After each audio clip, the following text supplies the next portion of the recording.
আমরা অনেক সময় দেখা যায় গ্যালারি থেকে আপনাদের নিজের অথবা যে কারো ছবি যদি হঠাৎ করে ডিলিট হয়ে যায়, যেমন ধরেন আমি এই বাইকের এই পিকটা যদি এখান থেকে জাস্ট ডিলিট করে দেই, দেখা যায় আমরা কিন্তু গ্যালারিতে আর পেয়ে যাই না। তো এখন আমি আপনাদেরকে এমন একটি সেটিং দেখিয়ে দেবো। আপনারা অনেকে হয়তো সেটিং সম্পর্কে জানেন, আবার অনেকে হয়তো জানেন না। তো এই সেটিংটা সম্পর্কে আমি আপনাদেরকে দেখিয়ে দিচ্ছি। তো এখান থেকে যদি আপনারা গ্যালারি থেকে ডিলিট করে দেন, এই ছবিটা কিন্তু ডিলিট হয় না।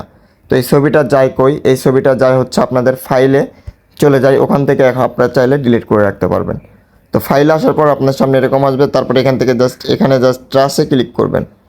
এখানে ক্লিক করার পর এখান থেকে জাস্ট আপনারা এখানে ক্লিক করে দিবেন।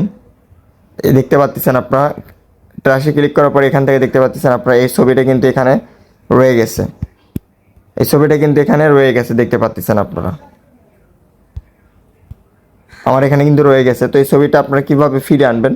ফিরে আনার জন্য আপনারা গ্যালারিতে আসবেন, আসার পরে এখানে ওপরে এর নিচে 3টা থ্রি ডট মেনু পাবেন। এখানে ক্লিক করে জাস্ট ট্রাশে ক্লিক করে জাস্ট এই ছবিটার উপর ক্লিক করবেন।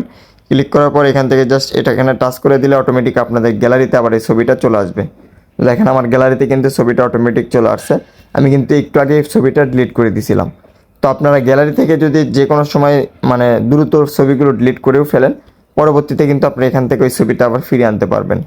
তো ভিউয়ার্স, আশা করি বুঝতে পারছেন। আপনারা অনেকে হয়তো বা এই সেটিং সম্পর্কে জানেন, আবার অনেকে জানেন না। যারা নতুন তাদের জন্য কিন্তু এই ভিডিওটি। তো অবশ্যই আপনারা এই কাজটি করবেন। তো আজকের ভিডিও পর্যন্ত। এই ভিডিওটি কেমন হয়েছে অবশ্যই কমেন্ট করে জানাবেন। আমাদের চ্যানেল নতুন হলে অবশ্যই চ্যানেলটি সাবস্ক্রাইব করে রাখবেন। এরকম টেক কর্নারের ভিডিও প্রতিনিয়ত আমাদের ইউটিউব চ্যানেলে পাওয়ার জন্য। আসসালামু আলাইকুম।